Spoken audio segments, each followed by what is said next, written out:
maybe better on point. I'm not. What do you think, Wolf? This matchup could really go either way. I'm really leaning towards GuMiho myself. I think he played a really good game the last few times you've seen him.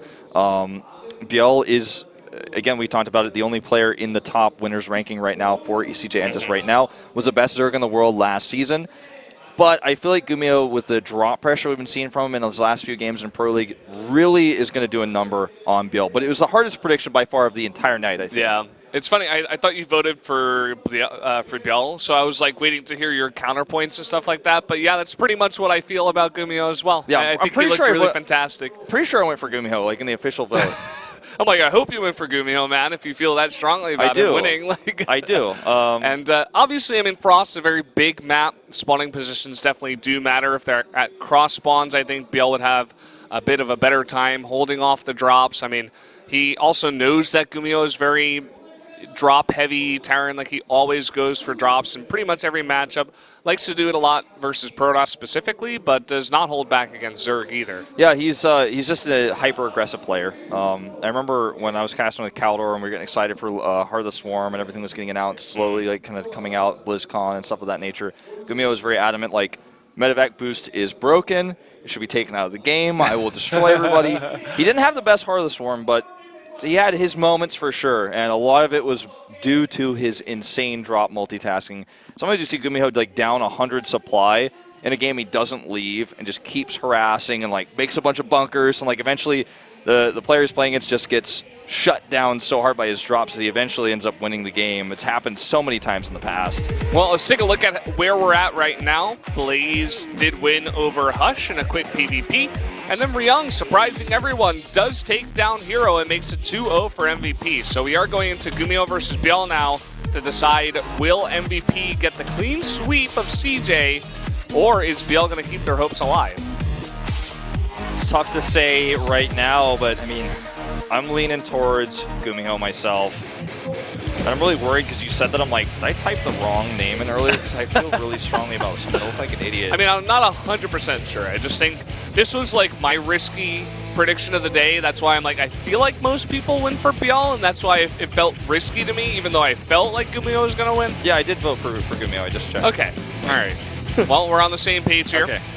ByuL, he's had some trouble in the past dealing with pressure, not performing as well in finals. We saw him go down to his teammate Hero in the SSL finals once. You and Moonlake did cast that one. Yeah. ByuL is a monster in Pro League, 5-2. But the consistency we saw from him last year in individual leagues, it's not there.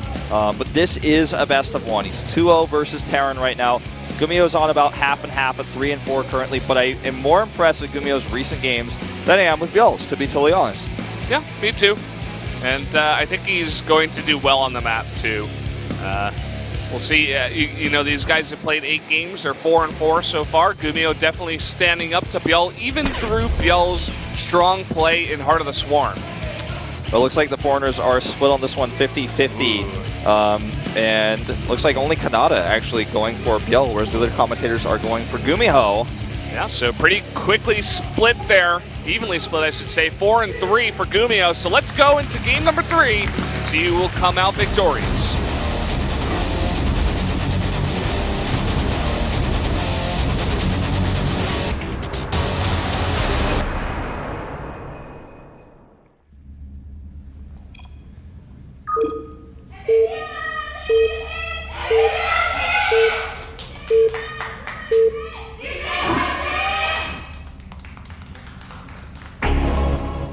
Down here in the bottom right, the Teal Terran, once again, it is GuMiho from MVP.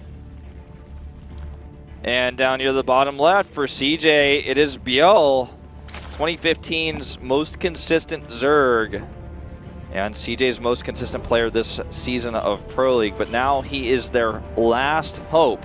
He will have to win this match to force the final game with Bunny and Pet to potentially get them to an ace match. And you guys who are watching Pro League for the first time in a long time perhaps, or did not get the news, this is of course Frost, a map that you might recognize from last season's Pro League 2015.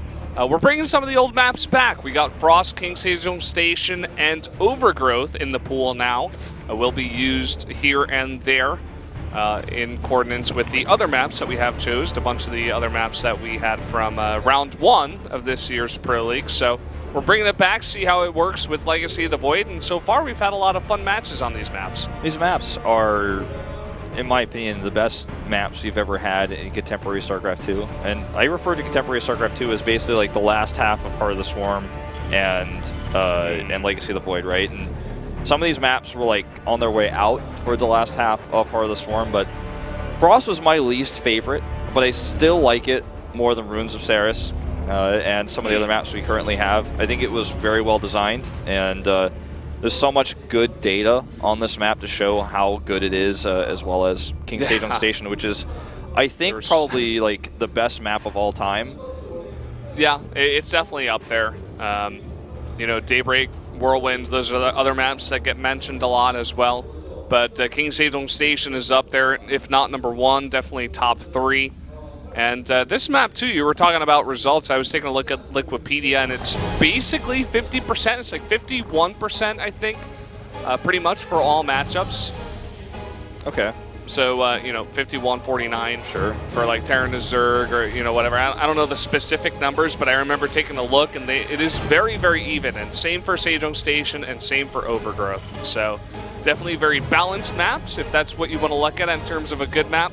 But, you know, outside of that, they also provide really fun games. I mean, even the couple of the games we had on King Sejong Station, one of them was like Air Mech versus Zerg, and ByuL tore it apart, you know. Yeah. And it's just a lot of fun games so far. Well, in this particular game, we're at horizontal spawns, so the rush distance not as far as it could be crosswise. And ByuL will just now get his late scout off. He actually scouted vertically first. Scouts and hides the scout, so GuMiho actually doesn't know where his opponent is. His Reaper is looking for that, but will not be successful in finding it. And back at home, it's 2-base Lair, so it could even be Nidus play here coming out of ByuL.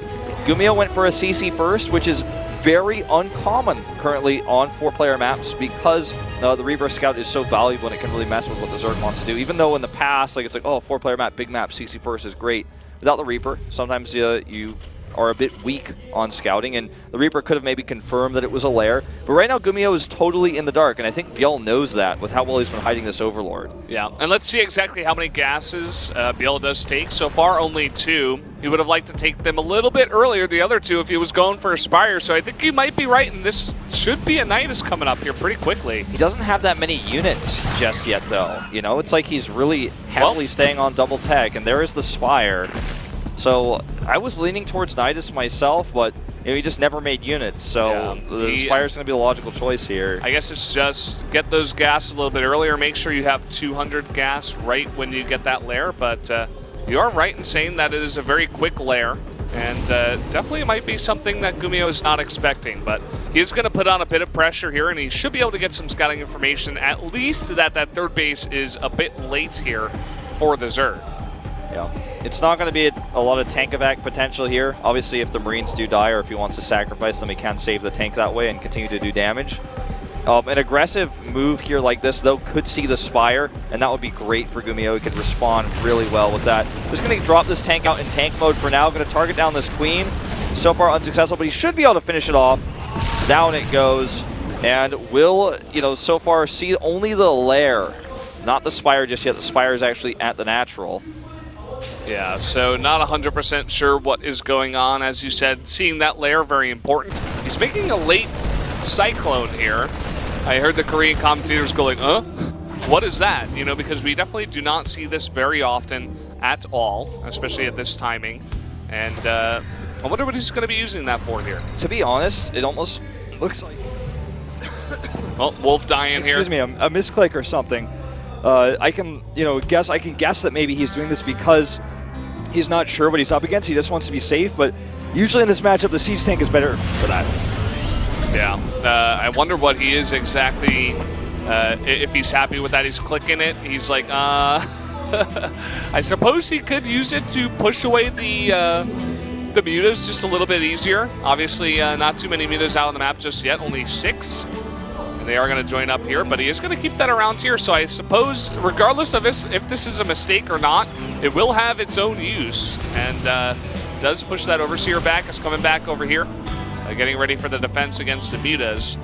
And still just staying on 3 base so far is GuMiho. He's got his own 3rd CC, of course, completed here, and is finally going to float that down as he feels safe to finally take that 3rd base. All right, test. Okay, my voice is coming back to life. I don't know what. You're surviving again. I ate a fly or something. I have no idea. Ooh. So sorry, everybody. It's okay. But you can see the power of the Cyclone. Actually, it's beginning to work its magic. As long as if he had vision of that of the Mutas as they went up the ramp there, he would have been able to kill 1 Muta. And every time the Mutas fly into range, as long as GuMiho's on top of his micro with the Cyclone, it will be able to kill a Muta every time, as long as he keeps vision of it. And he can't really bring wings with this. Oh, on the high ground here, obviously he loses vision. That's a bit annoying, and that's why he's attacking from this location. But yeah, the Cyclone definitely showing some utility here, whether it was intentional or not, as you mentioned. Absolutely getting value so far. The stim is pretty late because of especially the goop that went down on that tech lab. So ByuL a little bit more comfortable versus this large bio army. It doesn't have baneling speed yet, but it's nearly done. And he's just looking to catch some reinforcements between the bases. ByuL along with Leenock, I would say, the 2 best Zergs last year at doing 2-base Spire. And even in Legacy of the Void, he's making it work with flying colors here, finding damage despite the Cyclone, despite the turrets that are coming up right now. Yeah, stim about to complete here, but infantry upgrades in general very late. No combat shields just yet, hasn't even started it. And I mean, he does have the +1, but he would love for those Marines to have that extra health here in this game. It's like, oh my God, I don't even want to go into that. I don't even want to go into that accent, Valdez. I have too many things to say. But 2-2 even timing for these 2 players. Stim is finally done. And without Stim, you can never move across the map. But with the delays, I mean, this map is pretty big. Baneling speed's already done. You definitely can't really commit to an attack without combat shields. Yeah, you can clear up some creep, but that's about as far as this is going to go. Yeah, I mean, he might want to consider throwing out a drop towards that 4th base, which he should know is coming up here in just a bit. Widowmine's in a nice place there, actually. Going to kill one of the Mutas, but there's only 1 turret in this main and not much else. So he's going to get on top of this production, force the units back of GuMiho to defend here. GuMiho is really struggling right now. He's going to lose a reactor as well as this tech lab here. Not the tech lab that's researching combat shields, thankfully for GuMiho. That would have been huge. I think that's what he was looking for, as he realized, of course, that with the Mutas, when he saw that 1 Marine, he's like, oh, you still don't have combat shields yet either. Now, drop gets shut down as well, and ByuL is actually kind of dominating this game right now. He has full control. He's got creep spread on both sides. He has a 4th base that GuMiho can't even touch, and he's going for Hive, which is the scary thing in this matchup, right? Ultras. The Terran strategy of this matchup so far in Korea especially has been kill him before Ultras. And if you don't do that, it doesn't go too well so far. Yeah, from what we've seen, at least, that is the truth. And GuMiho is going to lose this drop, but the Muta's out of position here. But look at just how many units are out of the map here for ByuL.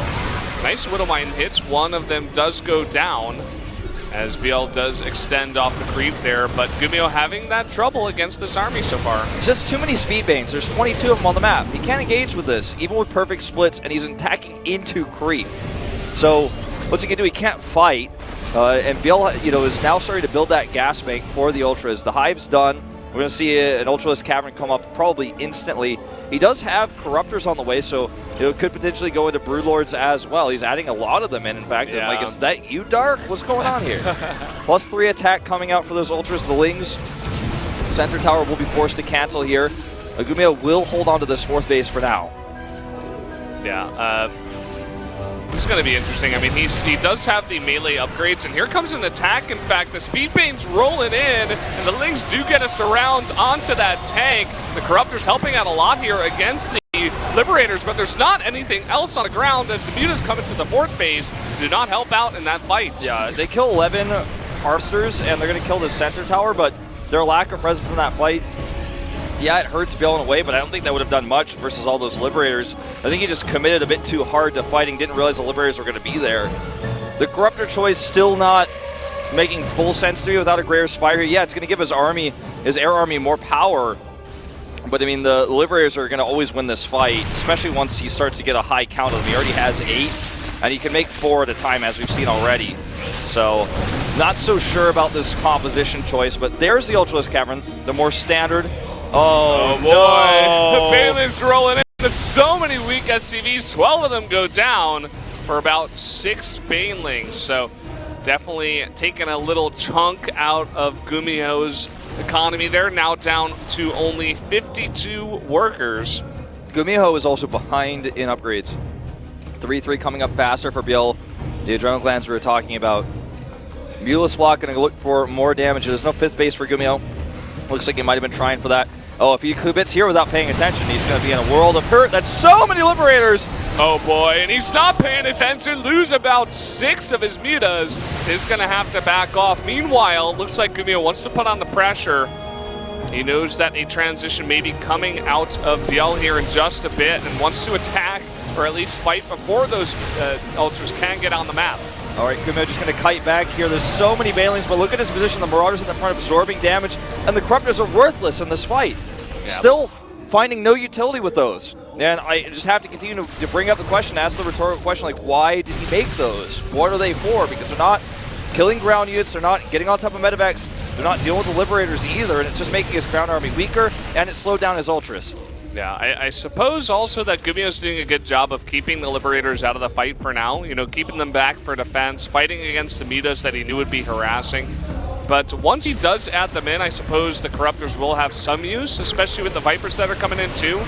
But so far, you are right, not having the best impact. Here we go, Parachuting Bomb coming down onto the medevacs. GuMiho is forced back here as all the medevacs in the sky do go down. But he still wins the fight. There's just not enough to follow up. And good splits by GuMiho in a crazy tense situation. And now all these expensive Corruptors are going to die. And for what? What do they accomplish here? And these Liberators are going to come back now to try to help defend this Bio force. The Bio, it doesn't have 3-3 yet. +3 is already done for these Lings, but again, GuMiho trades here and still keeps his Liberators alive. And all the Corruptors down, and now what's going to deal with these Liberators? You know, they're out of control. He has way too many now. There's not even a Spore at the 3rd base. That is a huge oversight. He needs something there to deal with the Liberators. A huge pull now on the 3rd base as nothing is mining here. And the Liberators are going to ransack this entire base. Looks like one is going to deal with the 4th base there. But even the Corruptors, as they pop out, should be able to take some damage here. And any Ultras he wanted to ever make in this game, if he just positions these Liberators correctly, will just instantly be killed. So much casting here on these Liberators that even if he splits, he's going to lose a lot of them.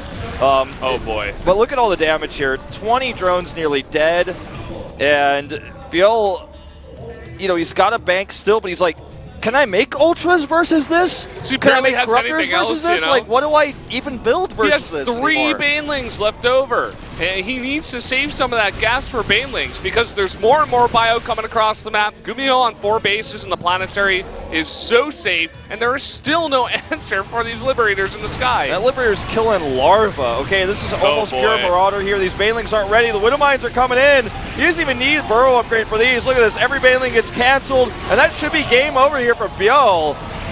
That should be it. Just jumping onto the Banelings as they're morphing. The follow-up of the Liberators just ransacking the entire Zerg base. And these Corruptors here, yeah, there's not a lot of Marines on the ground compared to Marauders, but there's still enough here.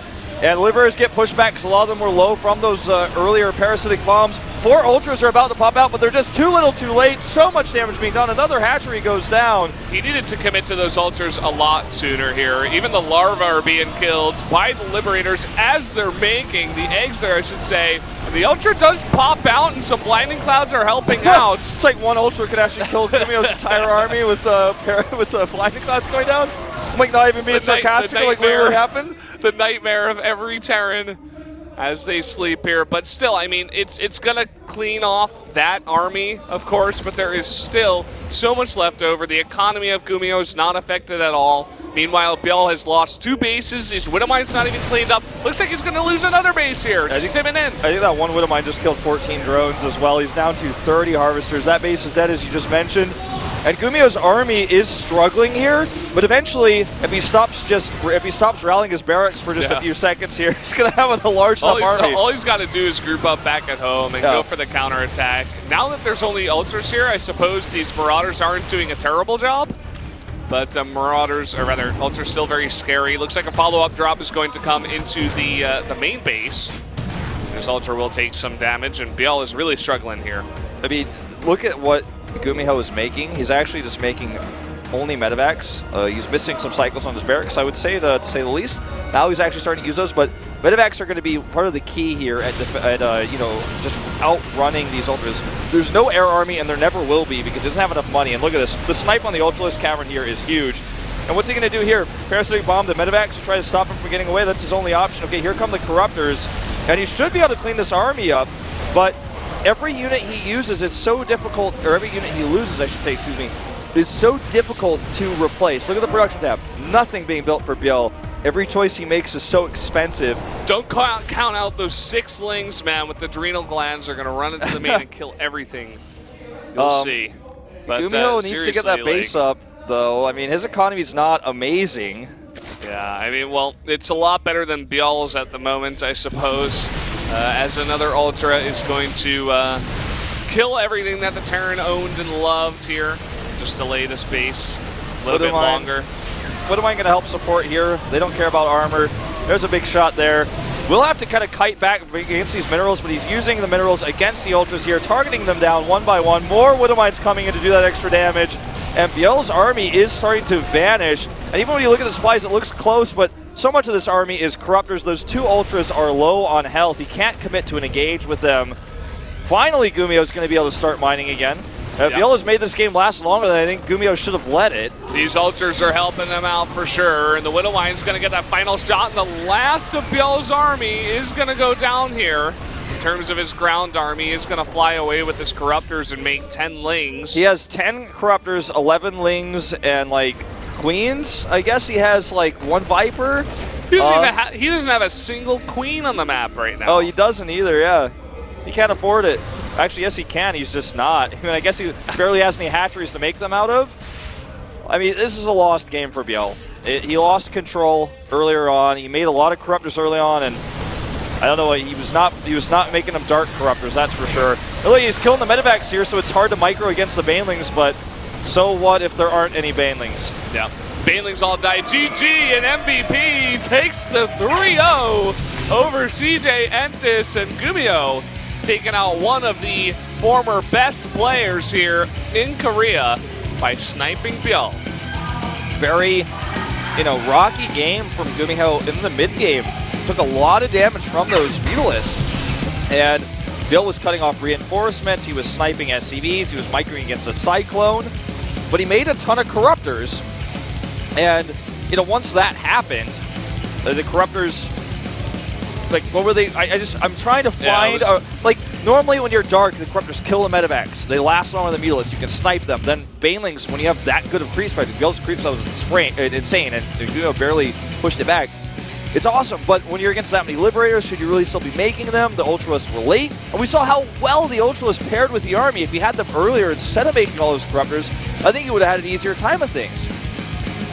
Yeah, so we do not get to see Pet here up against Bunny in that final game, as MVP does clean sweep CJ Entis, something that we do not get to see very often. So MVP looking to make their mark here in round number 2, going to the ace matchup against SKT, and now taking out CJ. And, a big win because of the 3-0 as well. The indicator points you get from this, so important. Going to make it, potentially feasible for MVP to get to the playoffs here in round 2. It's possible, and only dropping 1 point to SKT, now getting 3 points off CJ, that's going to be more than many teams may do versus SKT. Yeah, they're sitting now at 1-1 with a +2 indicator. Doing that math very quickly in my head, Wolf. I know you're impressed. You don't have to say much. It's okay. And I guess we're going to go into our MVP interview with someone from MVP. Who do you think it's going to be? I'd have to go with GuMiho, beating ByuL here in that last game. Although I suppose, the thing is, a lot of fans might look at Ryung and go, well, he beat Hero, oh my god. But Hero beat himself in that game as far as I'm concerned. That was not a good game. I would not recommend that you tell your friends to watch that VOD. I'd say, please hide that under the bed. We don't really want to see that. That's one that Hero's going to be thinking about for a while, I'm sure. I just did not have the cleanest game. But I'd like to hear from GuMiho. He's on a bit of a roll here, defeating Myung-Sik from SKT and now ByuL from CJ Anthus. It's a couple